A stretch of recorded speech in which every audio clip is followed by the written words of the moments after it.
Holy Gospel according to Luke, the 2nd chapter. Glory to you, Lord. Now, every year, Jesus' parents went to Jerusalem for the festival of the Passover. When the festival was ended and they started to return, the boy Jesus stayed behind in Jerusalem, but his parents did not know it. Assuming that he was in the group of travelers, they went a day's journey. Then they started to look for him among their relatives and friends. That is why they started using air tags, by the way. When they did not find him, they returned to Jerusalem to search for him. After 3 days, they found him in the temple, sitting amongst the teachers, listening to them and asking them questions. And all who heard him were amazed at his understanding and his answers. When his parents saw him, they were astonished, and his mother said to him, "Child, why have you treated us like this? Look, your father and I have been searching for you in great anxiety." He said to them, "Why were you searching for me? Did you not know that I must be in my Father's house?" But they did not understand what he said to them. Then he went down with them and came to Nazareth, and he was obedient to them. His mother treasured all these things in her heart. And Jesus increased in wisdom and in years and in divine and human favor. This is the gospel of the Lord. Praise to you, Lord Christ. Please be seated. This gospel text from Luke is always a fun story to hear retold during Christmas season. This is commonly referred to as the festival of Home Alone Jesus.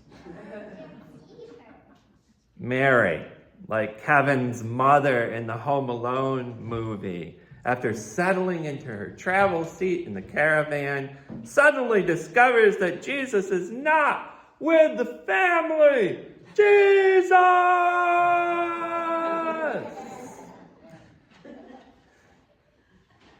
This is one of the only times we hear down-to-earth household conversation within the Holy Family.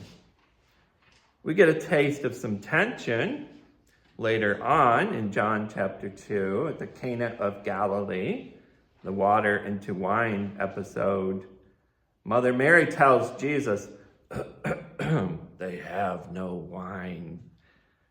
Jesus says, "Woman, what concern is that to you and me? My hour has not yet come." Mary ends up putting her hands in the air and says, "Just do what he says." We feel a gut punch. This is always a gut punch for me to hear Jesus say these words. In the Gospel of Mark, when Jesus is asked about his family, and he ends up saying, "Those who do the will of God are my brothers and sisters." Those who do the will of God.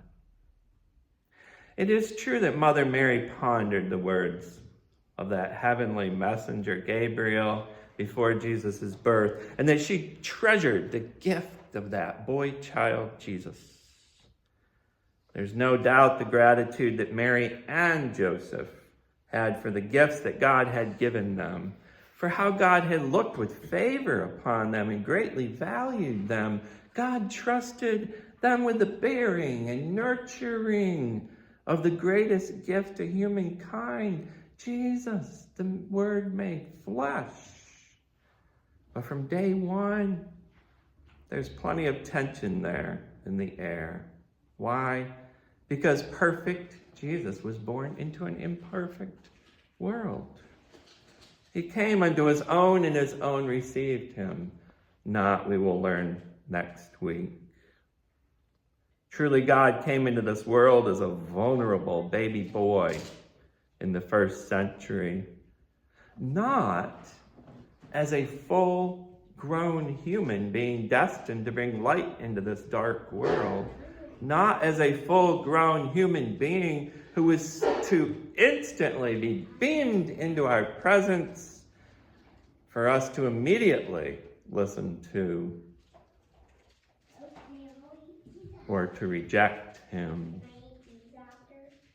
No, Jesus is born into this world as a screaming and cuddly baby, loving little human baby who needed others to feed him, who needed others to instruct him, who needed others to stand by his side and or stand up for him and defend him, to protect him. God needed us. God needed us, his beloved creation, to bring Jesus into this world and to nurture him and to grow in knowledge and grace and wisdom and love for God right along with him. Jesus is sitting in the pews with us this morning. All along we will ask, just who is this? Just what is this that God has done for me? As Cousin Elizabeth asked.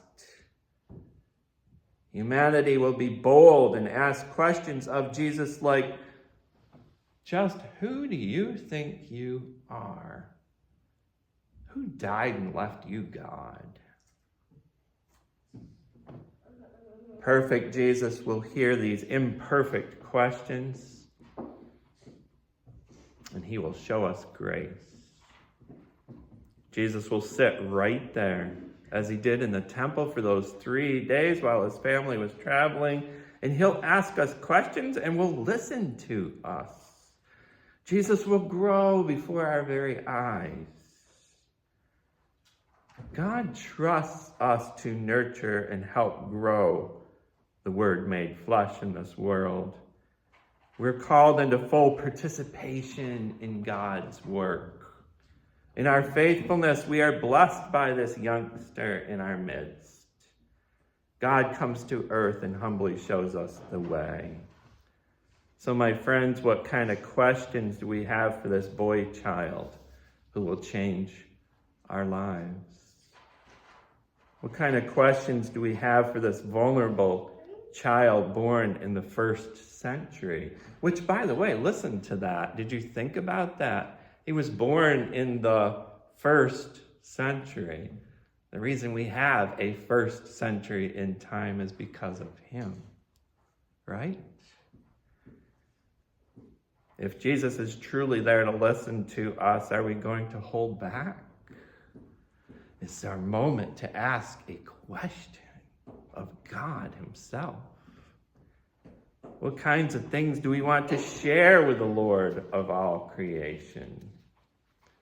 What kind of things do we want to protect the boy child from in this imperfected world? Just what does God have to teach us as God shows up unexpectedly? Right when you have your list made out and you know exactly, you got the calendar, got the church calendar all figured out, right? Just when we have everything all figured out, Jesus shows up. What are we going to do? Our best laid plans. Emmanuel, God is with us. Merry Christmas. Amen.